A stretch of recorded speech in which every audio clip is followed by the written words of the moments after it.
Hey gang, Greta Schulz, author of To Sell Is Not to Sell and founder of Schulz Business. I want to talk today about networking.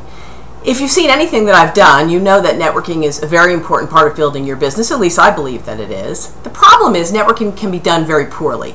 And to do networking properly, there's a couple things you need to do. Number one, you need to figure out where you're going to network. You shouldn't be networking everywhere in town. You need to figure out which places are good for you to network, where are you going to actually go that's either going to have good strategic alliances for you, or potentially it could be places that your clients are going to go, but you're really not selling at a networking event anyway.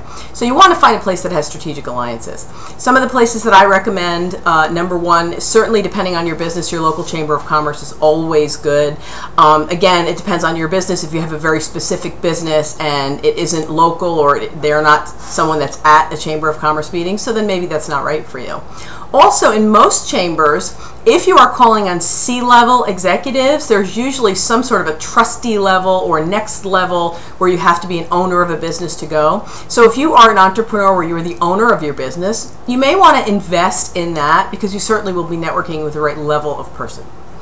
The other thing that I think is also really important is trade organizations. Are you a part of your trade organization? Whether the trade organization is, if you're a media person, is it the ad federation, is it the media exchange? There's all sorts of different things. So depending on what your particular trade is, that's a good place typically to go because you're going to find potential strategic alliances. You're going to find people that do things similar to you, but not exactly like you. And when people are calling on you, they're also calling on them. So it's a good relationship.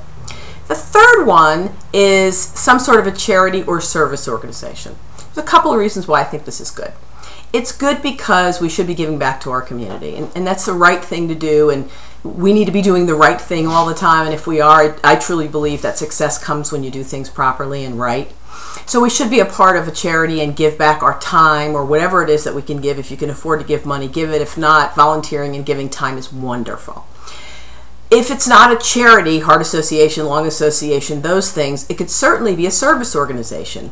I think the Lions Club, I think the Rotary, I think the Kiwanis Club, those are wonderful organizations, and I'm sure you have some in your community that are all there for a common goal to help others, so you have an opportunity to meet and network with people for a different reason than just business. The last one I recommend is some sort of a leads group. This isn't exactly, again, not for everybody, but I think you've heard me talk about BNI before. I recommend BNI to lots of people. Again, not right for every person that is involved in business development, but certainly check out if you have some local BNIs in your area. It's Business Network International, and I would look them up, see what's local, go visit a couple of chapters, and it may be a fit for you. But the combination of all those things is what you should do when you're networking. That's number one. When you figure out the places that you want to go, you need to go consistently. Don't go to everything in town. Do as many things as you can in a particular organization to build strong relationships there. People get to know you by you being around, you learning about them, you getting together with them, and that's how your relationships are built. That's how trust is built. If you go once in a while and you hand out a business card, there's no trust. So people have to see you over and over to begin to believe that what you do is real and that you really start building a relationship. So it is important to discover which places you want to network and dive in deep. What you want to do when you go to these events is you want to set a goal. My goal is always the same.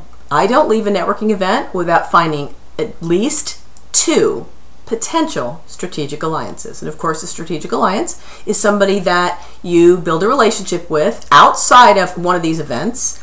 You get some coffee and you learn about what they do, how they do it, what makes them different than their competitor, what is their distinct advantage, and who they're trying to meet, and you share the same with them. So as you're out and about in your community, you can help each other. And by the way, when I say community, I don't necessarily mean your geographic community. Community also means the community of the industry that you're working within. So that's a really important thing. And if you set those goals when you go to a networking event, that'll truly help you every time to walk out of there with some meat as opposed to just a bunch of business cards. The other thing that's important is if you are on a board of directors of any kind or a committee, that is also a place that you need to set some goals. And an easy way to set goals there is when you go to a board meeting or a committee meeting, after all of the agenda is done and the minutes and everybody goes through what their responsibilities are, everybody typically shakes hands and walks out the door. You need to take some initiative and Even if your goal is one person each month that you have your meeting, go up to that one person and say, hey Jane, you and I have been on this committee for several months together. I kind of know what you do. I think you kind of know what I do. But if I had an opportunity to refer somebody to you, I have a lot of respect for you. I've seen how you work here. I'd certainly like to refer you as opposed to somebody else. I want to learn a little bit more about you and your organization, what makes you tick, what makes you different, so I can refer you. And then you ask them, obviously the same for you, but it's always about them first. So those are some of the things you need to do when you network. And I know some of you know this on the outset, but we go to networking functions sometimes looking for prospects. You can't go looking for prospects. We know what it looks like when people are walking around those networking events trying to sell. It's ugly, and we avoid them. You don't want to be one of those people. So figure out where you're going to network, jump in, full force, dig in deep, get to know as many people as you can, and learn about their business first, always, then share yours.